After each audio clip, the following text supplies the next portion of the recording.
Greetings, I'm Rob Chapman. And I'm the captain. And we've got these stunning, mega premium limited edition RGs, which are spoiling us today. Ambassador, you're spoiling us with your Ferrero Rocher and... Looks like a Ferrari with an engine going on under the hood. So, whose birthday is it this year, Rob? Mine. No. Everyone gets a birthday every year, Lee. Okay, but specifically, who's going to be 30? Ibanez RG. Whoa! Wish I was 30. Yeah, so, okay, to celebrate the 30th anniversary of the release of the Ibanez RG guitar, which is crazy, isn't it? That's a lot of time. 30 years old. How old were you 30 years ago? I would have been 11. Yeah. What about you? I'd have been 14. So, fair play. I mean, no wonder Rob and I kind of feel like the RG is one of those guitars that's always been there, because I guess it was before we even started. I believe I got this the wrong way around. I said that the RG shape had inspired the gem, and I got shot down in the comments section by people saying, no. It was the gem that inspired the RG shape. Yes. So, but yeah, can you imagine that? What was that, 1987 Yes, then? it was around 87, 88, 1987. because I remember vividly my best friend's brother, Ian, hello Ian, if you ever watch these videos, had an RG and it was black and it had green pickups, and I was like, oh, what's that? And he went, oh, it's an RG. You know you ever what? seen Steve I'm Vai? gonna say- He plays Ibanez. And I don't know if this guy, I haven't seen him for years, but I'm staggered at the fact I even remember his name. But when I was first in Andertons, which would have been not long after this, I remember selling to a guy that I got to know quite well called Rob Divisio. I mean, how cool is that for a start, having a name like Divisio to play this kind of guitar? And he had the neon yellow with the pink pyramid inlay. Yeah. He rocked the shit out of that guitar, I tell you. But Remember, yeah, so remember that's the about dinosaur right. ones they had, like all the sort of No. crazy artwork? You don't remember those? I so think wanted so. one. It was like a custom artwork job with dinosaurs, jungles and things. Yeah, Anyway, we digress. I really wanted an RG as well.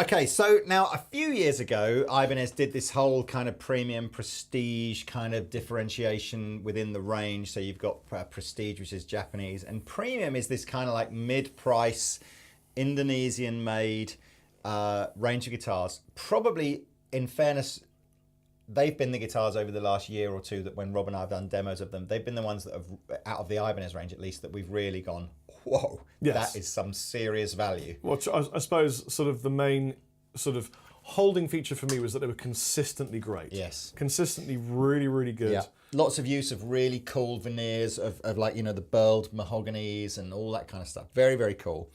And to celebrate the 30th anniversary, Ibanez kind of said, look, what's like the best thing that we can do out of this Indonesian factory they've got? What's the best premium guitar that we can possibly make? And this is the result. And the RG6, it's got a long old name actually, to be honest with you. It's RG6PCM LTD dash and then the colour. How do you memorise that? Because it's written on the screen just over there.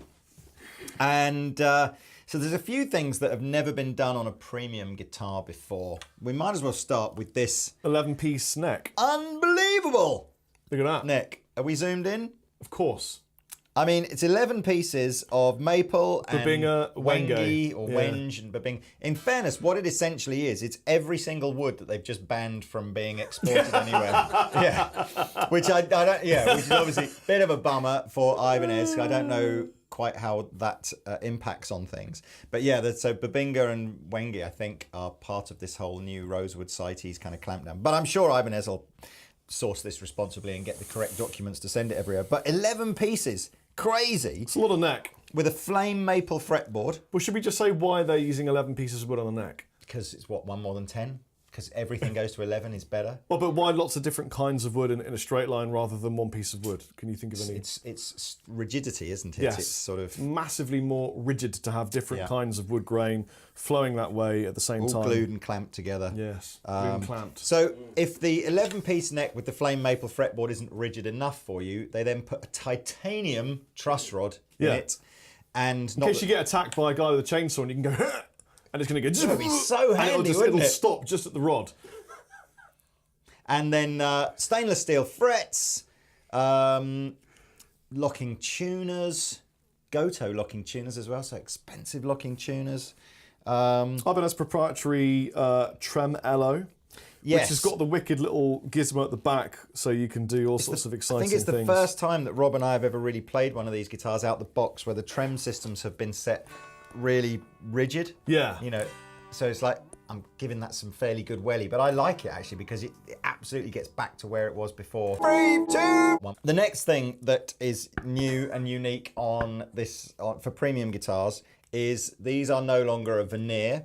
This is a 3.5mm maple top. It's a top, yes. A flame maple. To be precise, it's a drop top. So they put a layer of maple on top, and then they've got the glue and they've pressed it down and they've dropped it over this little arm curve here to make it all lovely. And it's more obvious to see on the red one than it is on the blue one, but it's a 2-piece book match top. So again, they essentially take the wood, cut it, and then let it sort of fall apart like a butterfly kind of wing, and then they match it together, and so you get this idea of these sort of symmetrical flame on each side.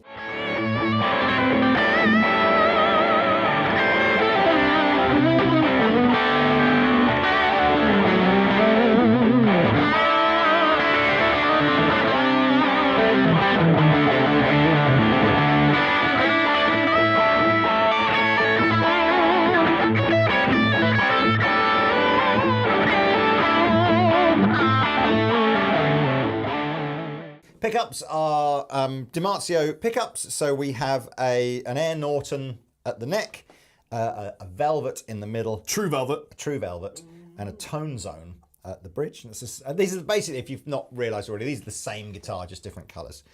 Let's do some clean.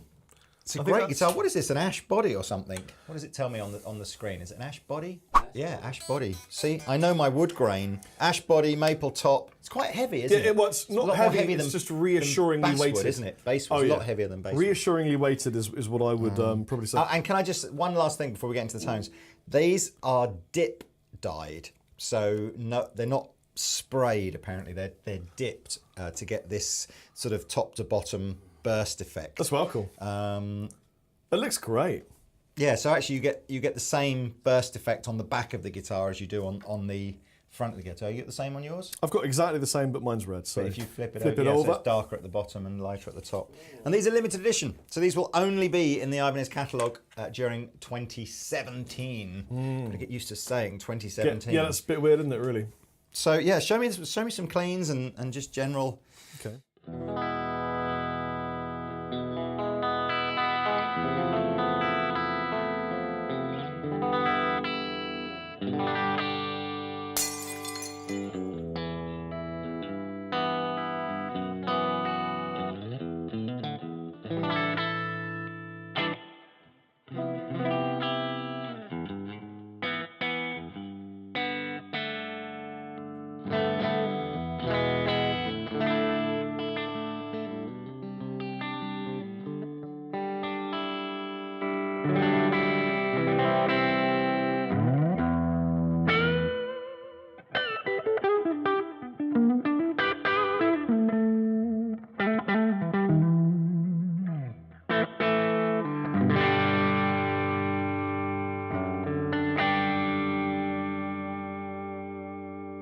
One thing we did forget to mention before I dial in the ganache, is that they've also got these really, really high-powered glow-in-the-dark side dots. Yeah, something that I can absolutely testify is invaluable in a live situation. Yeah, I must admit that.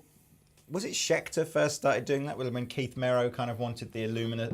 I don't know whether it wasn't another Vi thing. But they're glow-in-the-dark fret markers on the side of the neck. So yeah, I mean, I've never gigged in a situation where I've needed that, but Rob has apparently. That's because I've never gigged. Well, Rabia and I, you've gigged. You've been at some of my gigs and stuff. I have, yes. Yeah. But you know, in all fairness, if you can't work out how to play an A chord without the aid of luminous fret markers, you know, you shouldn't be gigging in the first place. And that's all I've ever played at a gig. Anyway. I know Rabia and I played a couple of gigs where we couldn't hear ourselves. Yeah. And we couldn't see. Wow. So what happens is you're completely blind, and if you honestly, it's what kind of a gig unbelievable. was that then? I'm sorry, it's pitch black and you've got your fingers in your ears. We were getting massive ambulance effect from the sound on stage. So everything sounded out of tune to everything else. Oh, nice. And there was nothing, and the lights were kind of going or nothing. So it was like, oh, I can't see, oh, I can't hear. And when you get these little glowing fret markers on my Ghost fret, for example, it's like, it's my little safety anchor keeping me safe on the shores of the tone that I'm supposed to be getting. Here are some dirt tone.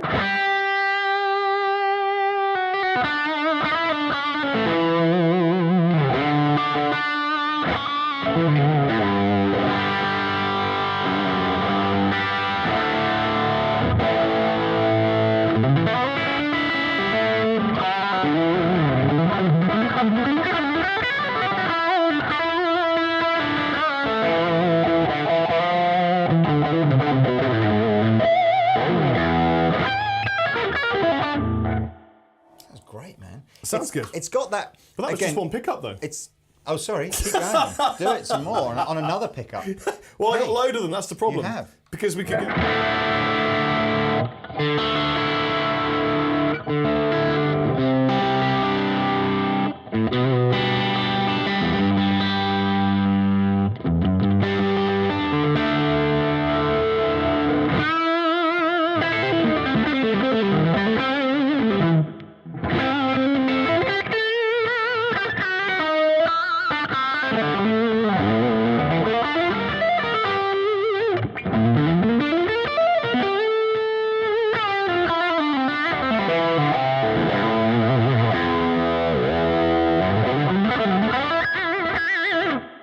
I like the fact that there's string separation in some of these middle positions. So if you're kind of doing a...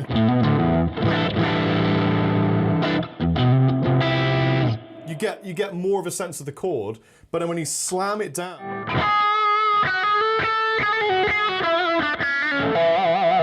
It's got a lot of that penetrating but saturated sound that you really, really want.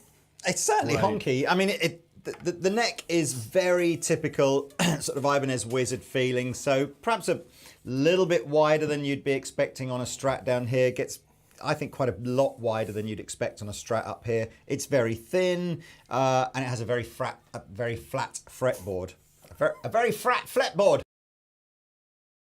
So it's got a very flat fretboard. It's a just under 16-inch radius, 400mm radius fretboard, which is, I guess, is fairly typical on most sort of Super Strat kind of guitars. Super Strat. The frets on these premium guitars always freak me out slightly. They get the ends so beautifully. It's like a hippo's forehead. It is literally. It's all shiny and dome-like. Dome-like, that's the word. Almost like just kill Pete. It's so. But I wonder if I can't believe that these. I can't believe these are fretted. You know, where you see one piece of wire and then they use some tools to clip them off. I can only imagine these are actually manufactured with such a wonderfully smooth sort of tip on the end of it. I knew I wouldn't be able to say that without Pete laughing. Quick, give us some gain tones and get out of this hole you're digging. I mean, I'm not the guy really, am I? But I should say, I think Rob's guitar sounds great, and he's not using any pedals at all into this amplifier. I am, on the other hand, using pedals. So here is a clean, or cleanish kind of sound.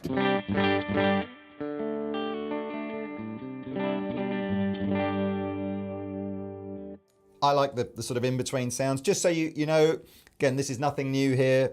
3 pickups, 5-way switch. So we're going full humbucker, split coil and the middle pickup, just the middle pickup, split coil and the middle pickup from the bridge pickup, and then just the bridge pickup. Just normal HSH 5-way stuff.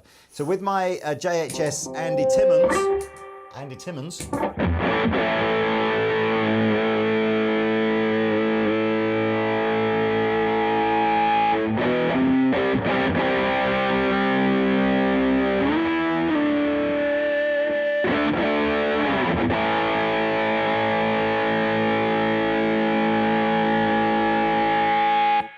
Loads of sustain, loads of tone. I'm not going to whittle because it's not really my thing.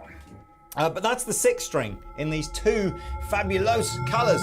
But I can hear you all saying, 6? Who plays 6 strings anymore? Yeah, Lee, play the 7, Lee. Yeah, Lee, you know you don't play 6-string guitars. So Anyway, so this is the RG7, really long model number that I can't remember, but RG whatever. That's really fit looking.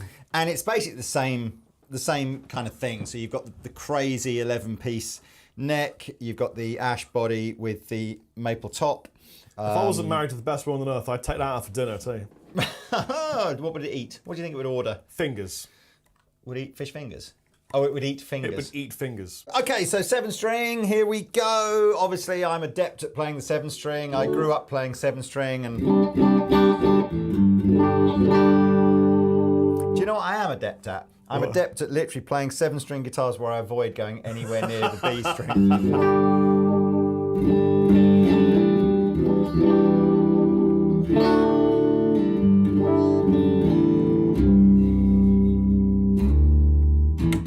So I'm probably going to pass this over to Rob now. So Lee is just giving me the 7. He's bailed on the 7 and he's given me the 7. So I do not play 7s. Apologies to anyone that really does.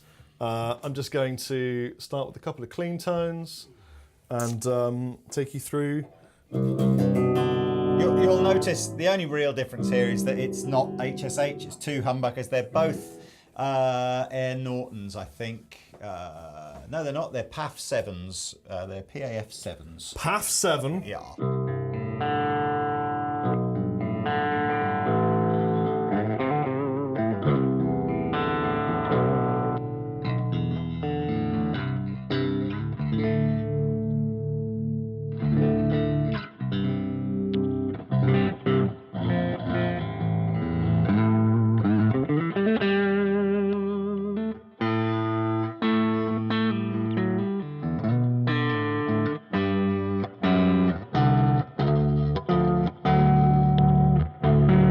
I should also say it's not really strung to be drop tuned, which is what Lee's done. We're going to tune up though because it's too flappy.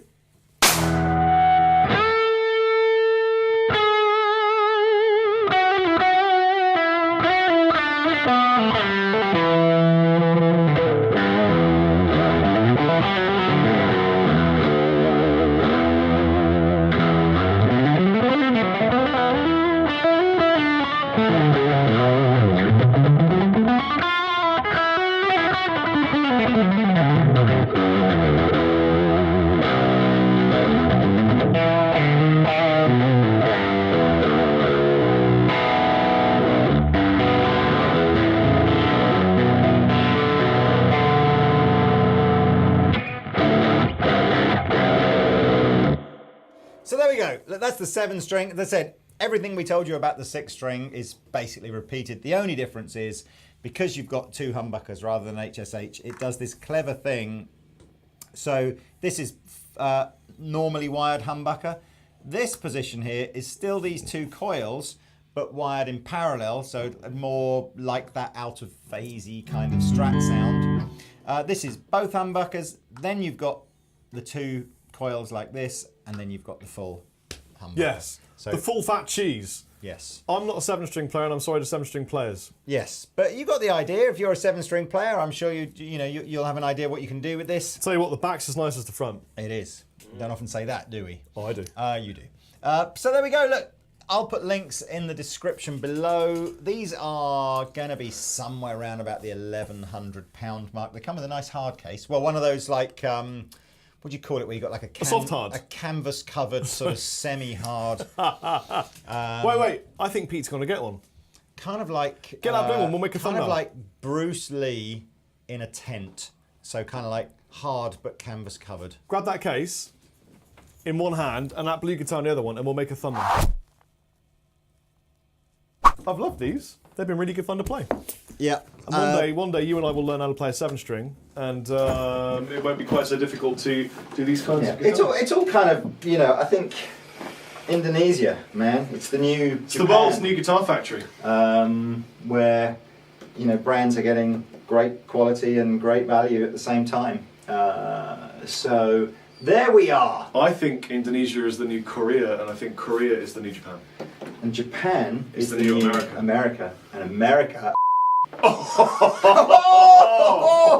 can't say that. He said that. And America will be great again. I've been Rob Chapman. And I've been the captain. See you later. 4, 3, 2, 1.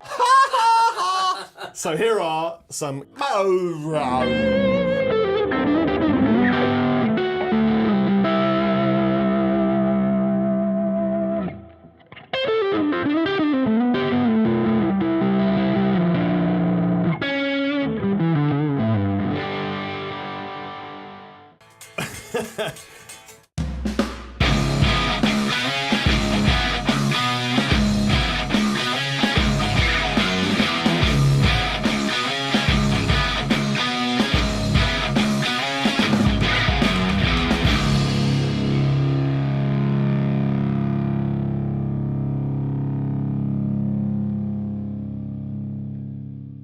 This is Rory from the UK. Tell me about Rory. So he edits videos. Rory's awesome. Yeah!